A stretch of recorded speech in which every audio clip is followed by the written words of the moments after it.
నమస్తే welcome to SP news ముందుగా headlines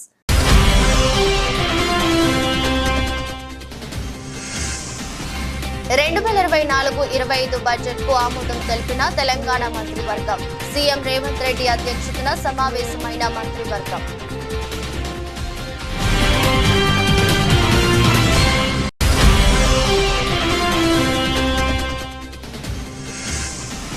AP ఉప ముఖ్యమంత్రితో ఆస్ట్రేలియా హై కమిషనర్ భేటీ రాష్ట్రంలో పెట్టుబడులకు ఉన్న అవకాశాలపై జరిగిన చర్చ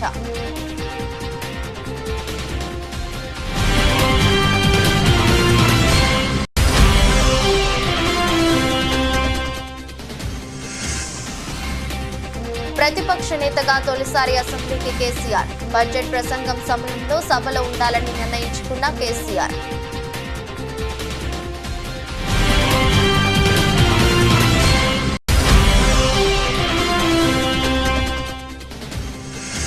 ఏపీ శాసనసభలో ఆర్థిక శాఖపై శ్వేతపత్రం విడుదల ఉద్యోగులు కాంట్రాక్టర్ల పెండింగ్ బిల్లులు వేల కోట్లలో ఉన్నట్లు తేల్చిన ప్రభుత్వం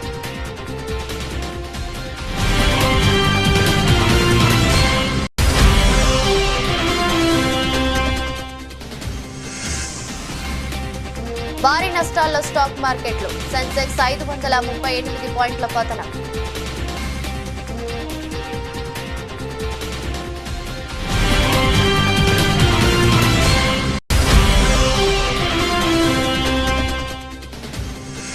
శ్రీలంక క్రికెట్ జట్టుకు తాత్కాలిక కోచ్గా సనత్ జయసూర్య ఆటగాళ్ల నుంచి తాను క్రమశిక్షణ ఆశిస్తున్నానని స్పష్టీకరణ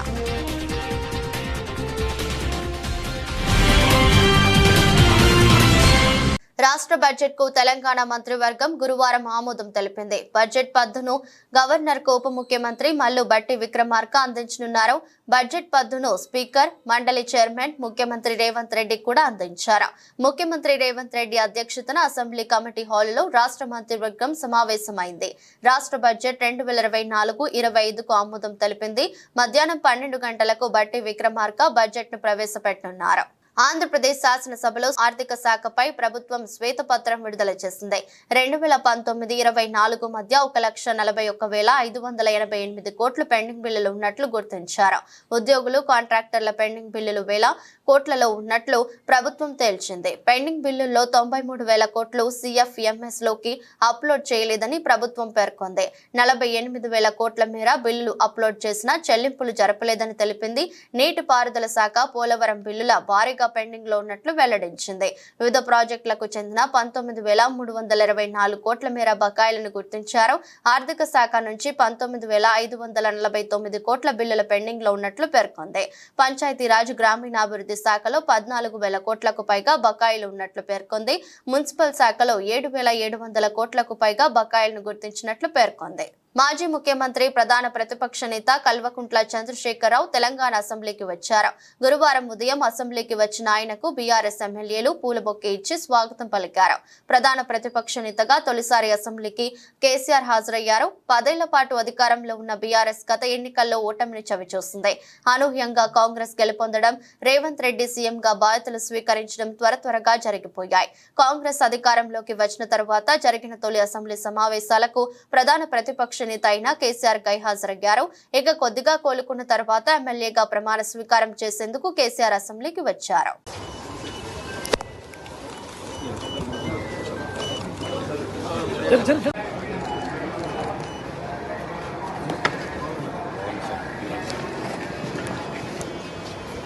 ఆంధ్రప్రదేశ్ రాష్ట్ర ఉప ముఖ్యమంత్రి పవన్ కళ్యాణ్ తో Australia high commissioner Philip Green మంగళవారంలోని ఉప ముఖ్యమంత్రి నివాసంలో మర్యాదపూర్వకంగా భేటీ అయ్యారు. ఈ సందర్భంగా ఫిలిప్ గ్రీన్ ని సత్కరించి కూరగాయలతో కూడిన బొకే అందజేశారు. ఈ సందర్భంగా ఆంధ్రప్రదేశ్ రాష్ట్రంలో పెట్టుబడులకు ఉన్న అవకాశాలపై చర్చించారు. రాష్ట్రం నుంచి ఉన్నత విద్యకు ఆస్ట్రేలియా వెళ్లే విద్యార్థుల సంఖ్య పెరుగుతోందని, ఆ దేశంలో ఉన్న విద్యావకాశాలు, విద్యా సంస్థల వివరాలను తెలియజేసేందుకు తగిన గైడెన్స్ అందించాలని ఈ చర్చల్లో శ్రీ పవన్ కళ్యాణ్ ప్రస్తావించారు. అందుకు ఆస్ట్రేలియా హై కమిషనర్ సానుకూలంగా స్పందించారు. కాంగ్రెస్ ప్రభుత్వం ప్రవేశపెట్టిన బడ్జెట్ పై ప్రతిపక్ష నేత కేసీఆర్ ఫైర్ అయ్యారు. ఏ ఒక్క పాలసీ సరిగా లేదన్నారు. ఓ కథలా బడ్జెట్ ప్రసంగం ఉందంటూ విమర్శించారు. బడ్జెట్ సమావేశాలకు హాజరైన కేసీఆర్ అనంతరం అసెంబ్లీ మీడియా పాయింట్ లో మాట్లాడారు. పద్దులో దళిత బంధు ప్రస్తావన లేకపోవడం విచారకరమన్నారు. ప్రభుత్వం అన్ని వర్గాలను మోసం చేసినట్లు బడ్జెట్ ఉందని విమర్శించారు.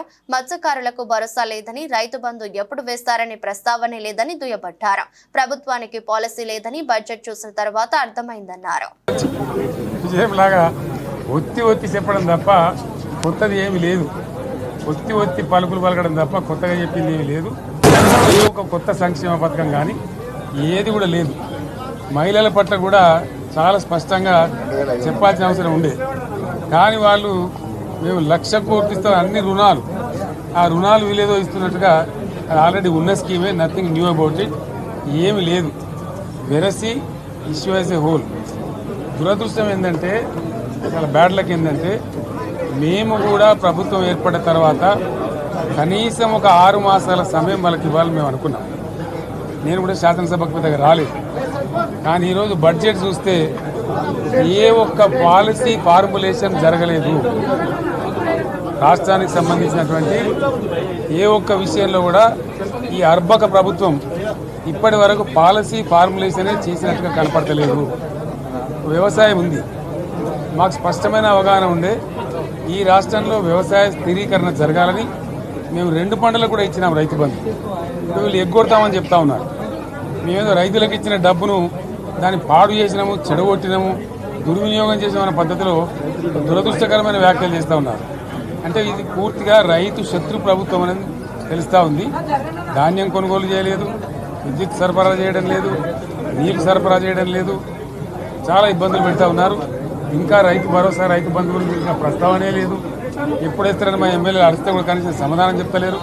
కాబట్టి రైతులను వంచింది ప్రభుత్వం, వృత్తి కార్మికులను వంచింది. ఒక్క పాలసీ, ఇండస్ట్రియల్ పాలసీ ఏమిటి? ఏమి లేదు. బట్టి గ్యాస్ ట్రాష్ వంచరంగా ఈస్మాన్ కలర్ లాగా చెప్పడం తప్ప, స్టోరీ టెల్లింగ్ లాగా ఉన్నది తప్ప బడ్జెట్ చెప్పినట్టు లేదు. రాష్ట్రంలో వ్యవసాయ పాలసీ ఏమిటి, పారిశ్రామిక పాలసీ ఏమిటి, ఐటీ పాలసీ ఏమిటి, ఇంకా ఇతర అనేక పాలసీలు, పేద వర్గాలకు సంబంధించిన పాలసీ ఏమిటి అనే దాని మీద ఏ ఒక్క దాని మీద కూడా గ్యాస్ ట్రాషే తప్ప, చిల్లర మల్లర ప్లాట్ఫామ్ స్పీచ్ లాగా ఉంది తప్ప అది బడ్జెట్ ప్రసంగం లాగా లేదు. రాజకీయ సభలలో చెప్పినట్టు ఉంది తప్ప ఏ ఒక్క పాలసీని కూడా నిర్దిష్టంగా ఈ పనిని మేము ఎట్లా సాధిస్తాం, మా గోల్స్ ఇవి, మా టార్గెట్స్ ఇవి అనే పద్ధతి కానీ పద్దు కానీ లేదు. ఇది పేదల బడ్జెట్ కాదు, రైతుల బడ్జెట్ కాదు, యువల బడ్జెట్. విశ్లేషణలో మీకు తెలుస్తుంది. భవిష్యత్తులో బ్రహ్మాండంగా మేము దీన్నంతా కూడా చీల్చి చెండాడబోతాం. Thank you. తెలంగాణ 2024-25 వార్షిక బడ్జెట్ ఉప ముఖ్యమంత్రి ఆర్థిక మంత్రి బట్టి విక్రమార్క అసెంబ్లీలో ప్రవేశపెట్టారు. 2,91,159 కోట్లతో 2024-25 ఆర్థిక సంవత్సరానికి బడ్జెట్ ను ప్రతిపాదించారు. ఇందులో రెవెన్యూ వ్యయం 2,20,945 కోట్లు కాగా మూలధన వ్యయం 33,487 కోట్లుగా ప్రతిపాదించారు. సంక్షేమం, అభివృద్ధికి భారీగా నిధులు కేటాయించినట్లు తెలుస్తోంది. మెట్రో వాటర్ వర్క్స్ కు 3,385 కోట్లు, నూతనంగా ఏర్పాటు చేసిన హైడ్రాకు 200 కోట్లు, జిహెచ్ఎంసీలో మౌలిక వస్తుల కల్పనకు 3,065 కోట్లు, హెచ్ఎండిఏలో మౌలిక వస్తుల కల్పనకు 500 కోట్లు, వ్యవసాయానికి 72,659 కోట్లు, ఉద్యానవనం 737 కోట్లు, పశుసంవర్ధక శాఖకు 1,980 కోట్లు కేటాయించారు. ఇక 500 గ్యాస్ సిలిండర్ పథకం కోసం 723 కోట్లు, గృహజ్యోతి పథకానికి 2,418 కోట్లు ప్రతిపాదించారు. డిసెంబర్ నుండి నేటి వరకు 34,579 కోట్ల రూపాయలు వివిధ పథకాలపై ఖర్చు చేశాం. గత దశాబ్ద కాలంలో రాష్ట్ర పురోభివృద్ధి ఆశించిన మేరకు జరగలేదు. తెలంగాణ రాష్ట్రాన్ని బంగారు తెలంగాణగా మారుస్తామని ఒట్టి ఉత్తర కుమార ప్రగల్భాలు పలికిన గత ప్రభుత్వ పాలకులు అన్ని రంగాల్లో పూర్తిగా వైఫల్యం చెందారు. పురోభివృద్ధి అటుంచి రాష్ట్ర ప్రజల సంక్షేమం సన్నగిల్లింది, అభివృద్ధి అడుగంటింది. ఇందిరా మహిళా శక్తి పథకంలో భాగంగా రుణ బీమా పథకాన్ని ఈ సంవత్సరం మార్చి నెలలో ప్రభుత్వం ప్రవేశపెట్టింది. ఈ పథకం ద్వారా సభ్యురాలు మరణించినప్పుడు పొరపాటున ఆమె పేరున ఉన్న రుణాన్ని గరిష్టంగా 2 లక్షల రూపాయల వరకు మాఫీ చేయటం జరుగుతుంది. తెలంగాణలో వరి సాగు చాలా విస్తృతంగా జరుగుతుంది. పండిన పంటకు సరైన ధర రాక, పెట్టుబడి కూడా దక్కక రైతులు తీవ్రంగా నష్టపోతున్నారు. రాష్ట్రంలో సన్న రకం వరి ధాన్యాల సాగును ప్రోత్సహించడానికి ప్రభుత్వం 33 రకాల వరి ధాన్యాలు గుర్తించి వాటిని పండించిన రైతుకు క్వింటాలకు 500 రూపాయల బోనస్ చెల్లించాలని నిర్ణయించాం. దీనివల్ల సన్న రకాల వరిని పండించే సాగు భూమి విస్తరణ పెరిగి రైతులకు ఆర్థిక ప్రయోజనం చేకూరుతుంది.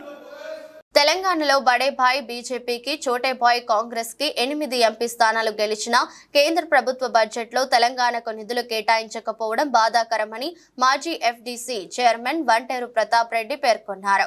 కేంద్ర ప్రభుత్వ బడ్జెట్ లో తెలంగాణకు నిధులు కేటాయించకపోవడాన్ని నిరసిస్తూ సిద్దిపేట గజ్వేల్లో మాజీ ఎఫ్డీసీ చైర్మన్ వంటేరు ప్రతాప్ రెడ్డి, మాజీ ఏఎంసీ చైర్మన్ మా Srinivasu, municipal chairman Rajamouli Gupta media సమావేశం నిర్వహించారు.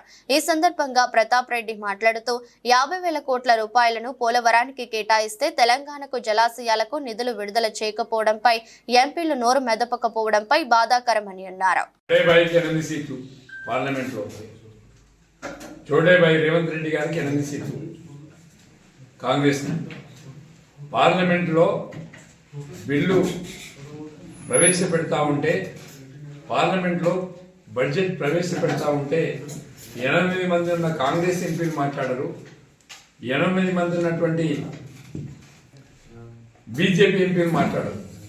వాళ్ళ పార్టీలకు దాసోహం అయిపోయినటువంటి విషయాన్ని తెలంగాణ ప్రజలు గమనించాలని చెప్పి మేము విజ్ఞప్తి చేస్తున్నాం. బడే బాయ్ చోటే బాయ్ దోనో మిల్కే తెలంగాణ రాష్ట్రం దివాలా తీయించారు.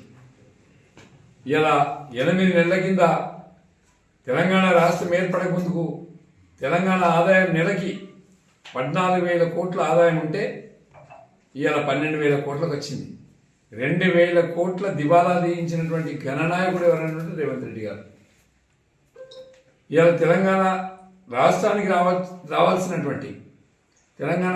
రావాల్సినటువంటి నిధుల కోసం పార్లమెంట్లో మాట్లాడలేదు. ఇవాళ బీహార్కు బడ్జెట్లో పేరు వస్తుంది, పక్కనే ఉన్నటువంటి ఆంధ్రప్రదేశ్కి బడ్జెట్లో పేరు వస్తుంది, తెలంగాణ రాష్ట్రానికి ఎందుకు రాదు అంటే బడే బాయ్ చోటే బాయ్ సరెండర్ అయ్యారు. బడే బాయ్కి చోటే బాయ్ సరెండర్ అయిపోయింది కాబట్టి ఇక్కడ ఓటు నోటు విషయంలో సరెండర్ అయ్యింది కాబట్టి తెలంగాణ రాష్ట్రానికి నిధులు వచ్చే ప్రశ్నే లేదు. తెలంగాణ రాష్ట్రానికి ఏమి రాదు కూడా. ఇలా ప్రతి రైతు కూడా దివాలా అయిపోయాడు. తెలంగాణ రాష్ట్రానికి రావాల్సినటువంటి రైతు బంధు రైతులకు ఇవ్వకుండా డిసెంబర్లో ఇవ్వాల్సినటువంటి రైతు బంధు జూన్లో ఇచ్చింది. జూన్లో ఇవ్వాల్సినటువంటి రైతు బంధు ఎప్పుడు ఇస్తాడో తెలియదు. నాటి సీఎం వైఎస్ జగన్మోహన్ రెడ్డి అనుసరించిన ప్రజా వ్యతిరేక విధానాలను చూడలేకే తాను తిరిగి కాంగ్రెస్ పార్టీలోకి వచ్చేశానని వైఎస్ఆర్ కాంగ్రెస్ పార్టీ సీనియర్ నాయకుడు రాజమహేంద్రవరం గోదావరి పరిరక్షణ సమితి అధ్యక్షుడు డాక్టర్ టీకే విశ్వేశ్వరరెడ్డి వెల్లడించారు. గురువారం స్థానిక పేపర్ మిల్లు ఎదురుగా ఉన్న కృష్ణసాయి కళ్యాణ మండపంలో ఏర్పాటు చేసిన విలేకరుల సమావేశంలో ఆయన మాట్లాడారు.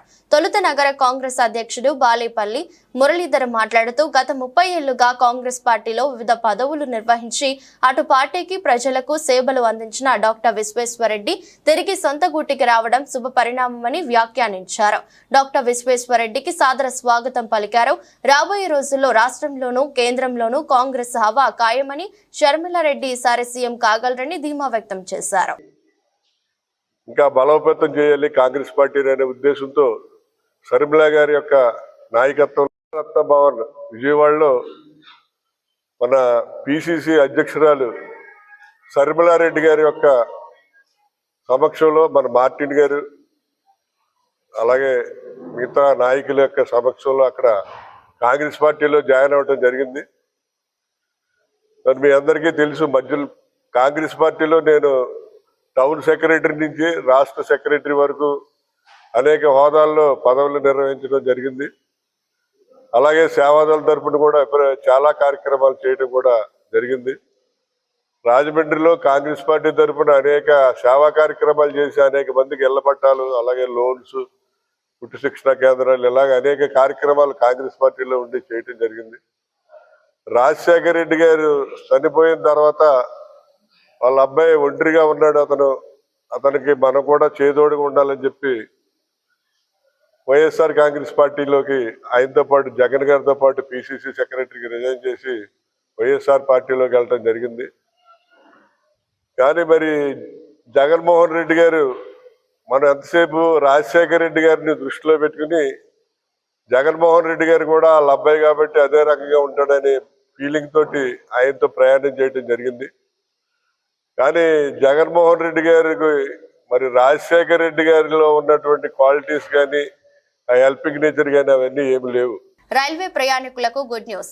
బడ్జెట్ లో రైల్వేకు 2.62 లక్షల కోట్లు కేటాయించినట్లు కేంద్ర రైల్వే మంత్రి అశ్విని వైష్ణవ్ తెలిపారు. ఇందులో 1.08 లక్షల కోట్లు రైల్వే భద్రత కోసం వినియోగిస్తామని చెప్పారు. డిమాండ్ దృష్ట్యా ప్రస్తుత ఆర్థిక సంవత్సరంలోనే 2,500 అదనపు జనరల్ కోచ్లు తీసుకొస్తున్నామన్నారు. మరో 10,000 సాధారణ కోచ్లను తయారు చేపట్టామని చెప్పారు. బడ్జెట్ లో వీటికి నిధులు కేటాయించినట్లు తెలిపారు. चालू वित्तीय वर्ष में 2,500 एक्स्ट्रा जनरल कोच मैन्युफैक्चर करने का और उसके बाद में और फैसला लिया गया कि 10,000 एक्स्ट्रा जनरल कोच मैन्युफैक्चर करने का सैंक्शन किया गया. तो ये दोनों चीजें आज इस बजट में कवर हो गई. ఏలూరు జిల్లా ఏలూరు పట్టణ డీఎస్పీ శ్రీనివాసులు పోలీస్ సిబ్బందితో కలిసి వాహనాలు తనిఖీ చేపట్టారు. ఇటీవల ప్రభుత్వ ఆసుపత్రిలో వరుసగా ద్విచక్ర వాహనాల చోరీ జరుగుతుండటంతో ఈ తనిఖీలు చేపట్టామని డీఎస్పీ శ్రీనివాసులు మీడియా ద్వారా తెలిపారు. మనకు గత కొద్ది రోజులుగా మనకు ఏలూరు ప్రభుత్వ హాస్పిటల్లోనూ కొద్దిగా దొంగతనాలు జరుగుతున్నాయి అనే కొన్ని వార్తలు రావడం జరిగింది. దాని మేరకు మా ఎస్పీ గారు స్పందించేసి విజిట్ చేసేసి దీనిలోనే కొద్దిగా విజిట్ చేసి ఏ ప్రాబ్లమ్స్ ఉన్నాయని చెప్పి ఒకసారి కనుక్కోమని చెప్పడం జరిగింది. దాని మేరకు ఈరోజు ఈ హాస్పిటల్ను సందర్శించడం జరిగింది. ఆర్ఎం గారితో పాటు మా 2 టౌన్ శ్రీ ప్రభాకర్, మా ఎస్ఐస్తో పాటు. ఇక్కడ మామూలు సెక్యూరిటీ గార్డ్స్ కూడా ఉన్నారు. దగ్గర 59 మంది వరకు ఇక్కడ సెక్యూరిటీ గార్డ్స్ కూడా ఉన్నారు. వాళ్ళకి చెప్పడం జరిగింది జాగ్రత్తగా ఉండాలి, ఎలాంటి జాగ్రత్తలు తీసుకోవాలి, ఎలాంటి దొంగతనాలు జరుపుకోకుండా అని. అలాగే సీసీ కెమెరాలు కూడా కొన్ని పనిచేయటం లేదు. ఇప్పుడు ఆసుపత్రి వర్గాల వరకు, అధికార వర్గాల వరకు కూడా వాళ్ళ దృష్టికి తీసుకొని రావడం జరిగింది. వాళ్ళు కూడా తొందరలోనే కెమెరాలు ఇన్స్టాల్ చేస్తామని చెప్తున్నారు. కొన్ని పనిచేయటం లేదు, అవి కూడా రిపేర్ చేస్తున్నారు. మిగతావి పనిచేస్తున్నాయి. అయినప్పటికీ చాలా కెమెరాలు మనకు కావాల్సి ఉంటుంది. ఎందుకంటే దగ్గర 2,500 నుంచి 3,000 వరకు ప్రతిరోజు ఇక్కడ ఈ హాస్పిటల్ను సందర్శిస్తుంటారు. అది సిబ్బంది కావచ్చు, ఇక్కడ పేషెంట్స్ కావచ్చు, వాళ్ళకు సంబంధించిన అటెండర్స్ కావచ్చు, వీళ్ళంతా కూడా చాలా మంది వస్తుంటారు. కాబట్టి ఈ విధంగా చాలా బిజీగా ఉంటుంది ఈ హాస్పిటల్. అయినప్పటికీ ఇక ముందు ఇంతకుముందు బాగానే చేస్తున్నారు ఉద్యోగాలు. ఇప్పుడు దొంగతనాలు కూడా సంబంధించేసి ఈ సంవత్సరం ఇంతవరకు 4 మోటార్ సైకిల్ దొంగతనం జరిగింది. అయితే అందులో 3 మోటార్ సైకిల్ ఆల్రెడీ మనము స్వాధీనపరచుకోవడం జరిగింది. వాళ్ళని అరెస్ట్ చేసి జైలు కూడా పంపించడం జరిగింది. ఇంకొక మోటార్ సైకిల్ కూడా దాన్ని మనం పే చేయాల్సి ఉంది, అది కూడా చేస్తాం. రాజకీయ దురంధరుడు స్నేహశీలర్ కాంగ్రెస్ పార్టీ సీనియర్ నాయకుడు ఉడతల రాజేశ్వరరావు ఆశలను కొనసాగించడమే తన లక్ష్యమని, వారసత్వంగా వచ్చిన ప్రజల ప్రేమాభిమానాలు పొంది వారికి సేవ చేస్తానని హుజూరాబాద్ కాంగ్రెస్ పార్టీ నియోజకవర్గ ఇన్ఛార్జి ప్రణవ్ అన్నారు. మాజీ రాజ్యసభ సభ్యుడు, కాంగ్రెస్ పార్టీ సీనియర్ నాయకుడు ఉడతల రాజేశ్వరరావు 13వ వర్ధంతి వేడుకలు హుజూరాబాద్ పట్టణంలో ఉడతల ప్రణవ్ గారి ఆధ్వర్యంలో ఘనంగా నిర్వహించారు. ఈ కార్యక్రమానికి కరీంనగర్ ఎంపీ అభ్యర్థి వెలిచాల రాజేందర్రావు, మానకొండూరు మాజీ శాసనసభ్యుడు అరపల్లి మోహన్ తో పాటు హుజూరాబాద్ నియోజకవర్గంలోని అన్ని మండలాల కాంగ్రెస్ పార్టీ నాయకులు, మహిళలు, కార్యకర్తలు అధిక సంఖ్యలో పాల్గొన్నారు.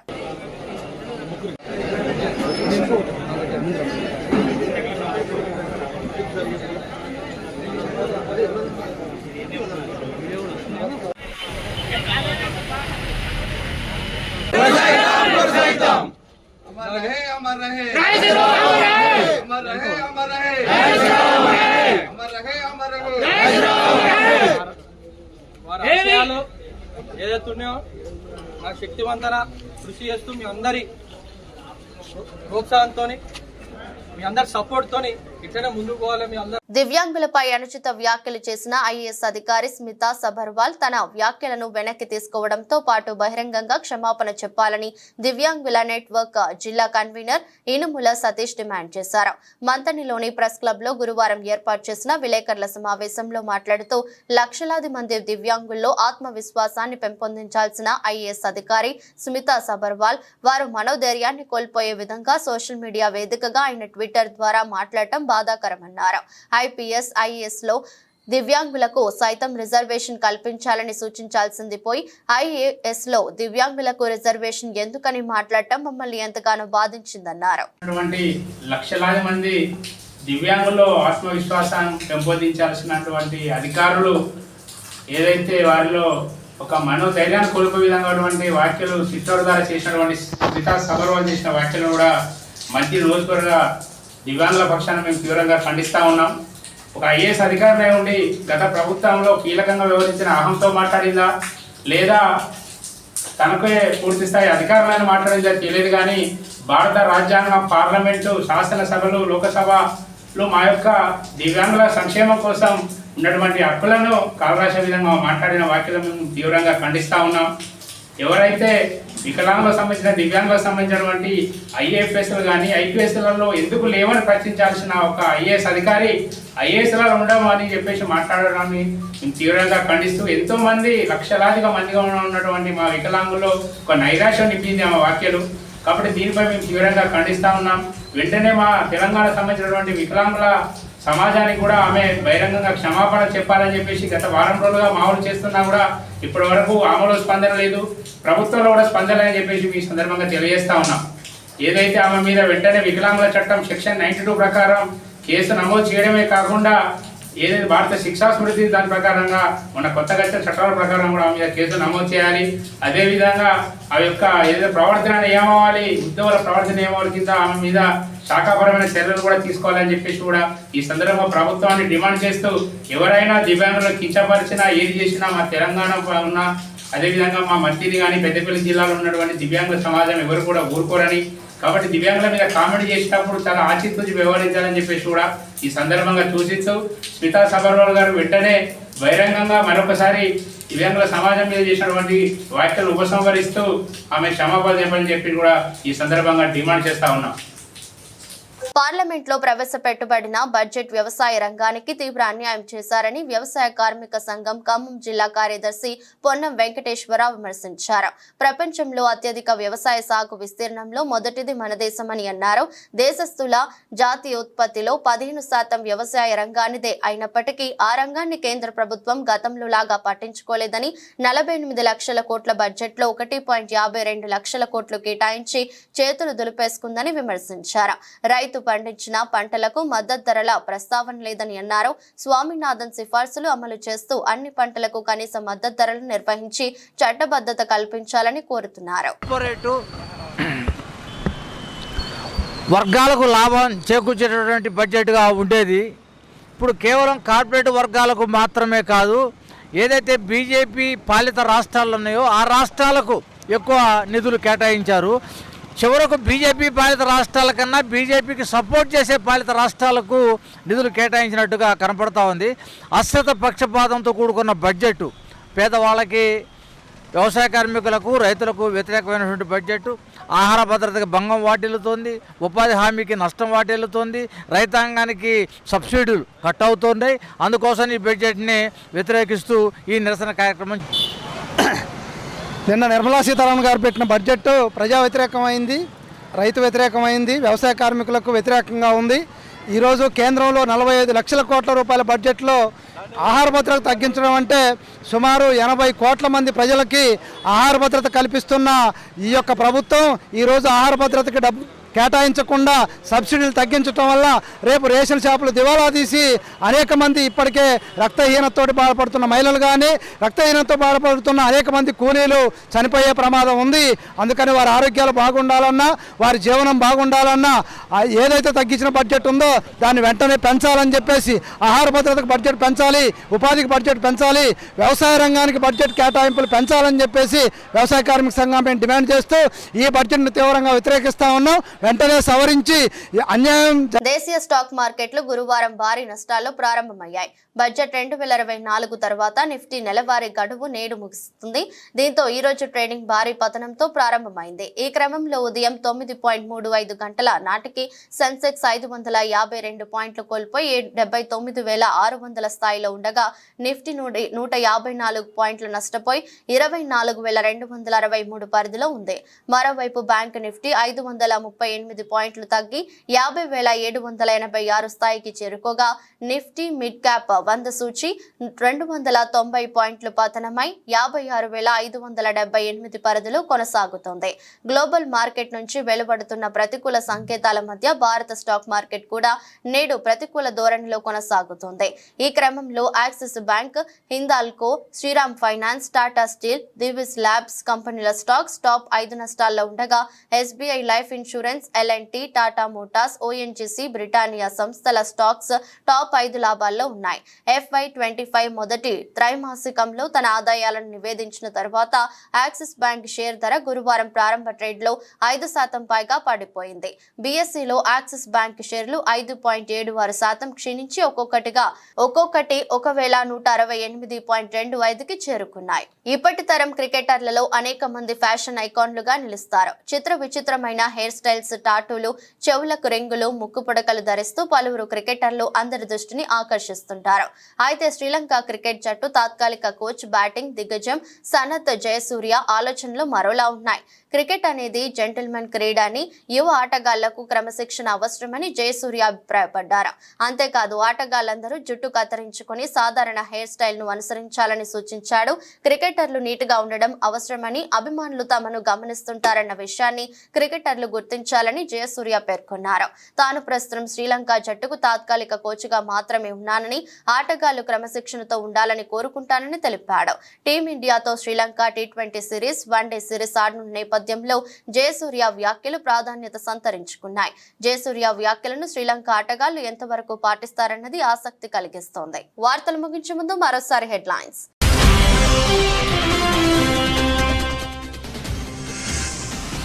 2024-25 బడ్జెట్ కు ఆమోదం తెలిపిన తెలంగాణ మంత్రివర్గం. సీఎం రేవంత్ రెడ్డి అధ్యక్షతన సమావేశమైన మంత్రివర్గం.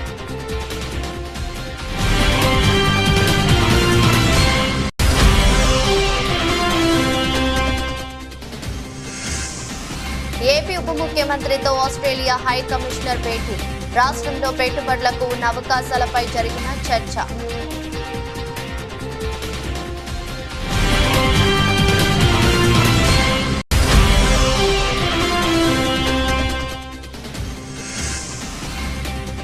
ప్రతిపక్ష నేతగా తొలిసారి అసెంబ్లీకి కేసీఆర్. బడ్జెట్ ప్రసంగం సమయంలో సభలో ఉండాలని నిర్ణయించుకున్న కేసీఆర్.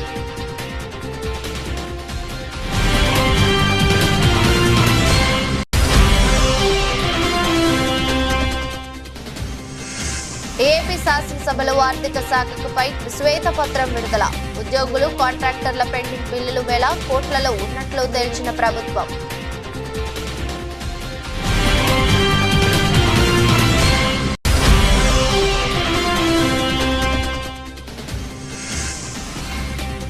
భారీ నష్టాల్లో స్టాక్ మార్కెట్లు. సెన్సెక్స్ 538 పాయింట్ల పతనం.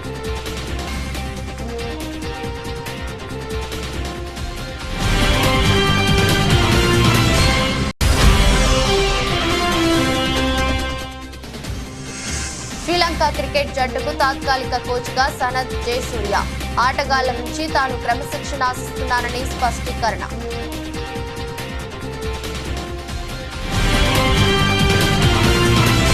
ఇది రోజు బులెటిన్. మరో బులెటిన్లో మళ్ళీ కలుద్దాం. అంతవరకు సెలవు. నమస్కారం.